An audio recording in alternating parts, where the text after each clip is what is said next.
Dans un contrat d'assurance vie, il y a plus d'acteurs qui prennent des frais que ce qu'on imagine. Et c'est rarement affiché. En tant que family officer, voici les 4 éléments que je vais vérifier pour les contrats de mes clients et les 4 acteurs qui prennent des frais. Le premier acteur qui prend des frais, c'est bien sûr la compagnie qui émet le contrat. Elle peut prélever des frais d'entrée, des frais de sortie, des frais sur le fonds euro, des frais sur les unités de compte, etc. On appelle ça plus généralement les frais administratifs du contrat. Le deuxième acteur qui va prendre des frais, c'est le gérant financier. Bien souvent, on met en place un mandat de gestion et dans ce cas, on va avoir des frais de mandat, on va aussi avoir des frais de transaction et puis on va également avoir les frais des actifs sous-jacents qui sont utilisés par le gestionnaire.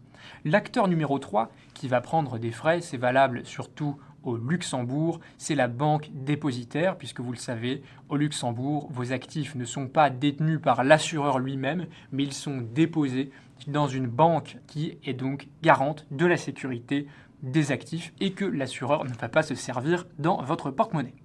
Le quatrième acteur qui va prendre des frais, c'est l'intermédiaire. Ça peut être la banque privée, votre conseiller en gestion de patrimoine, un courtier, un conseiller, bref, une personne qui perçoit des rétrocessions sur les montants que vous investissez. D'expérience, il n'est pas toujours très évident de trouver l'ensemble de ces informations parce qu'évidemment, on n'a pas très envie que tout le monde soit au courant de la facture et pour un de nos clients d'ailleurs, on s'est rendu compte que la banque qui commercialisait le contrat prenait 2 fois plus de frais que ce qui était prévu contractuellement. Une différence de près de 100 000 € par an prélevée indûment. Pour connaître tous les rouages de la gestion juridique et fiscale des grands patrimoines d'entrepreneurs, cliquez sur le lien dans la bio.